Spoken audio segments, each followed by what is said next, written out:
I recently uploaded a video for the full base build for my log cabin. I started that video off with an important question. I ordered a log cabin, but I had one big decision to make. Do I go for the concrete base or the grid system? I went for the grid system, and if you want to know why, watch the video. So after watching the video back, we realised we missed the important question, and we didn't tell you why. We're new into this sort of business, and obviously things go wrong. So this video is going to show you why I chose the grid system over the concrete. If you're struggling with a decision like I was, I hope this video is going to give you the answer you need. Umming and ahhing about this decision, all I could think of all the time was a flat concrete base with water on it stuck under me building. The only other alternative was a grid system, which is, to me, is just like a massive soakaway underneath your building. So yeah, that was one of the main things. I actually phoned Dunster House on this subject, and their reply was to make sure you have 100 millimeters around the edge perimeter of the building. I was thinking about it, and if we got 100 millimeters of concrete on a really windy day with rain coming down almost horizontally, it's going to get pushed under where your log bearers are. That will just sit there for maybe a week or two, doing nothing apart from evaporating up into your log cabin build. So I didn't want that. Dunster House's answer to this question was to put a guttering on it. At that point I thought, no, if rain's coming at 45 degrees, it's going to bypass the guttering and go straight down the side of the building onto the concrete. So no, that's what made my mind up really. The other points I wanted to make was about the concrete.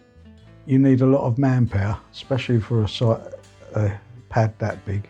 You need at least 2 people spreading the stuff out, and maybe 3 or 4 on barrows bringing it to you. And it has an extremely long back garden, and it's you know, I did think about the pump system, but you're going into big money there. That pad could have ended up costing about 4 grand. So no, I think I've gone the right way here, and I'll have peace of mind about the damp. I really will. Another point was, with the grid system, you can order everything in and do it at your leisure. It was daunting seeing all those bags piled up outside the front of the house, knowing that I've got to shift them. On the other hand, I could shift them on my own pace, at my own leisure. I just plodded along, doing each layer in sequence, making sure it was all level. No problem at all really, and I got a fantastic base out of it. Whereas if I'd have chosen the concrete, I would have been stressed from wondering whether it's going to pour down with rain the day the concrete comes.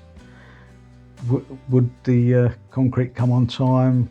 You know, all that sort of stuff. Accessibility, would there be cars parked outside in the road?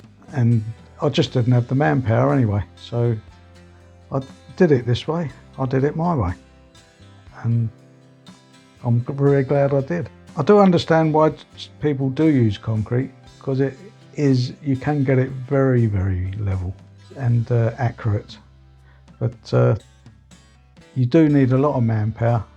I just didn't have that, and I would always be worried about, is there damp under my build? So that's why I went for what I did. I hope this video has helped you out in your own decision.